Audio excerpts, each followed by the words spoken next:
दोस्तों, स्वागत आप सबों का बिहार एसटीईटी के एक नए वीडियो में। और आज इस वीडियो में हम लोग दो तीन जो टॉपिक है जो कि लगातार आए दिन आप लोगों के बीच जो है वो चर्चा का विषय बना रहता है। और बिहार एसटीईटी की एग्जामिनेशन का जब से रिज़ल्ट आया है उसके बाद से एक अलग जो सिनारियो है वो शुरू हो चुका है। कई ऐसे लोग हैं जिनके मन में ये सवाल होता है कि क्या बहाली की प्रक्रिया शुरू हो पाएगी, मई में, जून में, कब होगी और बहाली कब तक संपन्न होगी जितने लोग क्वालिफाइड हुए हैं। पहला बात। दूसरा बात कि ये जो केस किया गया है, इस केस का इम्पैक्ट और इस केस के पीछे का जो मेरिट है वो जो आप लोगों को पता है कि नॉर्मलाइजेशन को लेकर के कि नॉर्मलाइजेशन की प्रक्रिया को बीच में ऐड किया गया और इस कारण से कई लोगों का जो मार्क्स है वो निगेटिव में गया है।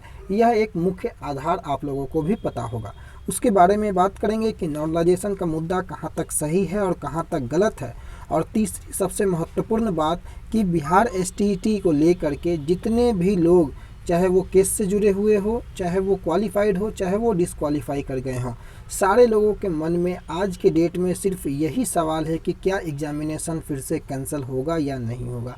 इन सभी मुद्दों को लेकर के वन बाय वन हम लोग चर्चा करेंगे। और सबसे पहले एग्ज़ाम कैंसिल होने की जितने लोग बात करते हैं, चाहे वो सोशल मीडिया प्लेटफॉर्म पे बात करें, चाहे किसी भी टेलीग्राम ग्रुप में बात करें, हमारे टेलीग्राम चैनल पर भी, लेट्स ग्रो विथ रणधीर के टेलीग्राम चैनल पर भी कभी कभी ये बातें होती हैं। हालांकि पिछले कई दिनों से मैं उतने एक्टिव नहीं हूँ, लेकिन फिर भी मैंने जहाँ तक देखा है, चाहे वो मेल्स की बात करें, चाहे वो कमेंट सेक्शन में जा कर के बात करें, कुछ जो ग्रुप ऑफ स्टूडेंट्स हैं उनका काम ही यही है कि वो लोग केवल इस तरह की अफवाहों को फैला करके पैनिक की स्थिति जो है वो पैदा करें। कहीं ना कहीं आप बिहार के किसी भी एग्जामिनेशन को आप उठा करके देख लो, इतना आसान नहीं होता है बहाली की प्रक्रिया को घर बैठे पूरा करवा पाना। लेकिन आज की जो सिचुएशन है, इस सिचुएशन में आपको घर से बाहर निकलना कहीं ना कहीं आपको खुद के साथ, अपने परिवार वालों के साथ खिलवाड़ करने के बराबर होगा। आज के समय में आपको घर में सेफ रहना बहुत ज़रूरी है। इसलिए कई लोग जो आंदोलन को लेकर के जो बड़े उत्तेजित हो रहे हैं, उन सभी से यह निवेदन होगा कि इस कोरोना काल में अभी अपने घर पर रहें। आंदोलन वाली बातों को लेकर के आप लोग दूर दूर तक उस पर ध्यान ना दें। रही बात बहाली की, तो बहाली यह बात बिल्कुल सही है कि मई के प्रथम सप्ताह या अप्रैल के लास्ट में जो रिज़ल्ट आने की बातें की जा रही थी, मैंने पिछले वीडियो में भी इस बातें को कहा था आपको कि इस बार रिज़ल्ट आने में थोड़ा डिले हो सकता है। कारण आप लोगों को बखूबी पता है, क्योंकि बिहार में बहाली को लेकर के, खास करके शिक्षक बहाली को ले ले, चाहे किसी भी आप बिहार एसएससी की बात को ले ले, लगातार ठंडे बस्ते में बिहार दरोगा को ले ले, या आप किसी भी एग्जामिनेशन जो कि बिहार में कंडक्ट करवाई गई है, आप देख ले तो 5 साल, 6 साल, 4 साल ये एक आम बात हो गया है। बिहार एसटीईटी भी हमारे, अगर आप देखेंगे तो 2019 से 2021 आने को आया। अब इसमें भी 2 साल पूरी समय इसमें हो चुका है। अभी तक कहीं ना कहीं फिजिकल एजुकेशन टीचर वालों को लेकर के देखें तो 1 साल से ऊपर हो गया उनका रिजल्ट आए हुए, कोई सुनवाई नहीं है। मामला आखिर कहाँ फंसता है? मामला कहीं ना कहीं हमारे बीच के लोगों के द्वारा जो है वो डिले करवाया जाता है। फिर से एक नॉर्मलाइजेशन के मुद्दा को लेकर के आप लोगों को पता है कि पटना हाईकोर्ट के शरण में मल्टीपल केसेस हो चुके हैं। पिछले दिनों चाहे अखबारों के माध्यम से भी आप देखें, लगातार ये बातें निकल करके आती हैं कि एसटीईटी में अब आरक्षण का भी मुद्दा उठ रहा है। कई गाइडलाइन का पालन नहीं किया गया, ऐसी बातों को भी लेकर के लगातार पेपर में भी जो है आए दिन, हर एक दिन 2 दिन बीच करके इन सभी चीज़ों को प्रकाशित किया जा रहा है। अब ये किन के द्वारा प्रकाशित किया जा रहा है ये भी आप बखूबी समझ सकते हैं। अब जो लोगों ने, जिन लोगों ने केस किया है, उनका यही मुख्य जो आधार है कि नॉर्मलाइजेशन को बीच में जोड़ा गया। क्योंकि आप लोगों को पता है कि ऐसा नहीं है कि पटना हाईकोर्ट में इस बातों को नहीं उठाया गया था। 82-78 वाले केस को लेकर के अगर आप लोग याद हो तो 82-78 वाले केस में पटना हाईकोर्ट का जो जजमेंट था उसमें यही बातें स्पष्ट रूप से कही गई थी कि जब नॉर्मलाइजेशन की प्रोसेस को लागू किया जाए तो ऐसा ना हो कि किसी एक शिफ्ट के, किसी एक दिन के लोगों को फ़ायदा हो और बाकी के साथ पक्षपातपूर्ण व्यवहार हो। यह उनके जजमेंट में, 82-78 वाले केस के जजमेंट में स्पष्ट रूप से लिखा गया था। हाईकोर्ट के जो जस्टिस थे अनिल कुमार उपाध्याय सर के बेंच में वो केस को सुना जा रहा था।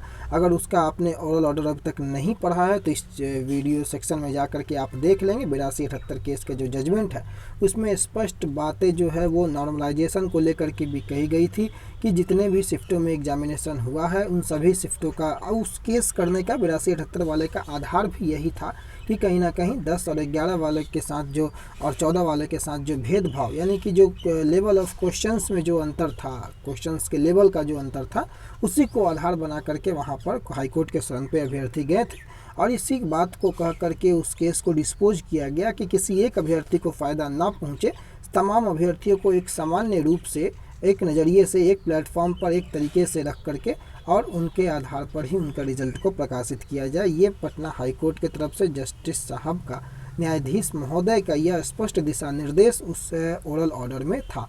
उसके बावजूद भी कई लोग जो हैं वो अभी नॉर्मलाइजेशन को लेकर के उसको आधार बना करके पटना हाईकोर्ट के शरण में गए हैं।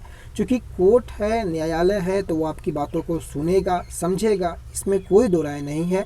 लेकिन कहीं ना कहीं इस बात पे पुख्ता रूप से यकीन कर पाना कि नॉर्मलाइजेशन के मुद्दे के कारण एग्जामिनेशन रद्द हो जाएगा, जैसा कि कई लोग सोशल मीडिया प्लेटफॉर्म पे इन बातों को लेकर के अफवाहें फैला रहे हैं या फैला चुके हैं, तो ऐसे रायता फैलाने से कोई बात नहीं बनने वाली है। उनको मैं एक सलाह ज़रूर दूंगा कि आपका मार्क्स किसी कारण से हो सकता है कि कई लोग जो डिस्क्वालीफाई हुए हैं, बेशक वो पढ़ने वाले हों, कुछ पॉइंट के कारण वो डिस्क्वालीफाई हो गए हैं, उनके साथ हमारी और पूरे क्वालिफाई जो लोग भी हैं उनकी संवेदनाएं हैं।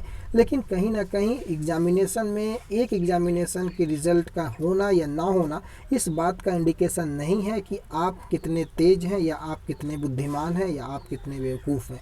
एग्जामिनेशन क्वालिफाई करना बड़ा बात नहीं है, बाकायदा एग्जामिनेशन में अपीयर होना और एग्जामिनेशन को देने की क्षमता रखना और उसमें क्वालिफाई होने के जो विल पावर है वो होना बहुत इंपॉर्टेंट है।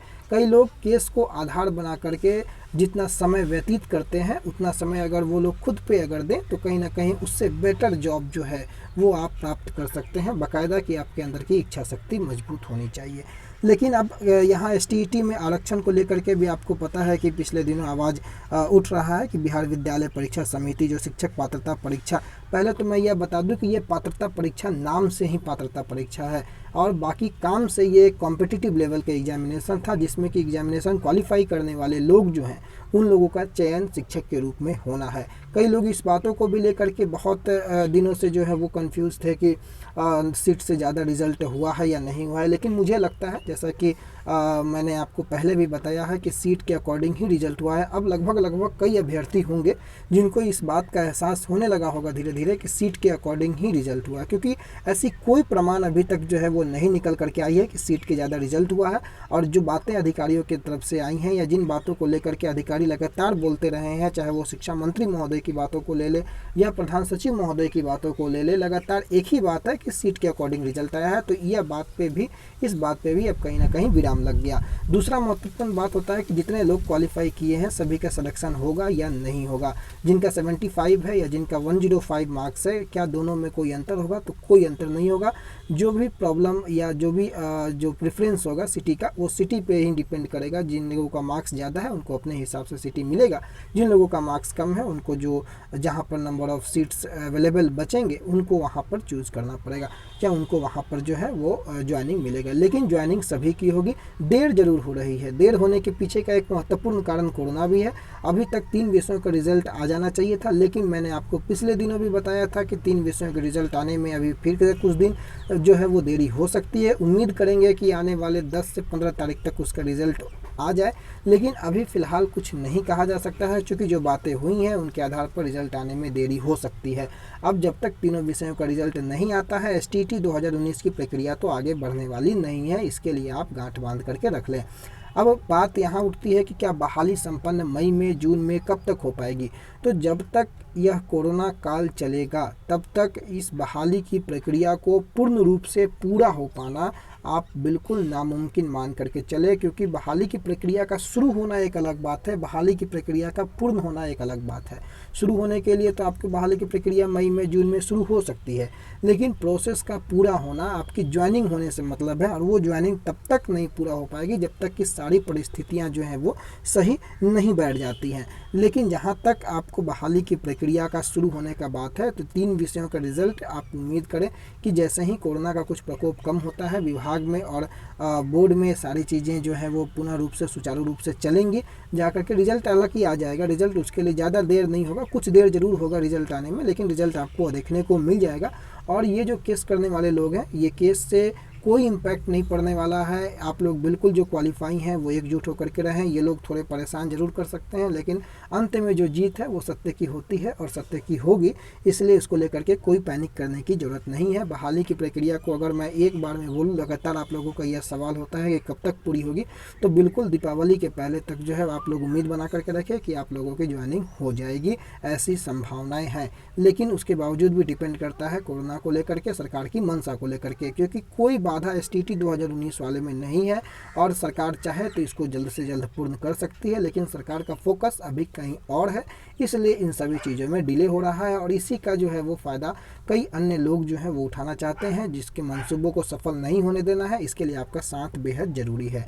तो बिहार STT को लेकर के कई अन्य बातें जो हैं, जो कि केस के रिलेटेड मैं आपको अगले वीडियो में बताऊंगा, जिसमें कि हाई कोर्ट का दूसरे हाई कोर्ट का, सुप्रीम कोर्ट का जो ऑर्डर है नॉर्मलाइजेशन को लेकर के, उसको मैं आपको दिखाऊंगा कि सुप्रीम कोर्ट या हाई कोर्ट की तरफ से जो है क्या ऑर्डर पास किया गया था जब लोग नॉर्मलाइजेशन के अगेंस्ट हाई कोर्ट में गए थे और एग्जामिनेशन को कैंसिल करवाने को लेकर के। तो हाई कोर्ट ने क्या ऑर्डर पास किया था, उस ऑर्डर को कॉपी को मैं आपको दिखाने का प्रयास करूंगा, जजमेंट को दिखाने का प्रयास करूंगा, ताकि आप लोगों को यह बेटर जो है वो क्लियर हो सके कि नॉर्मलाइजेशन का जो मुद्दा होता है, कोई भी एग्जामिनेशन जब मल्टीपल शिफ्ट में कंडक्ट करवाया जाता है तो उस एग्जामिनेशन में नॉर्मलाइजेशन को लागू किया जाता है।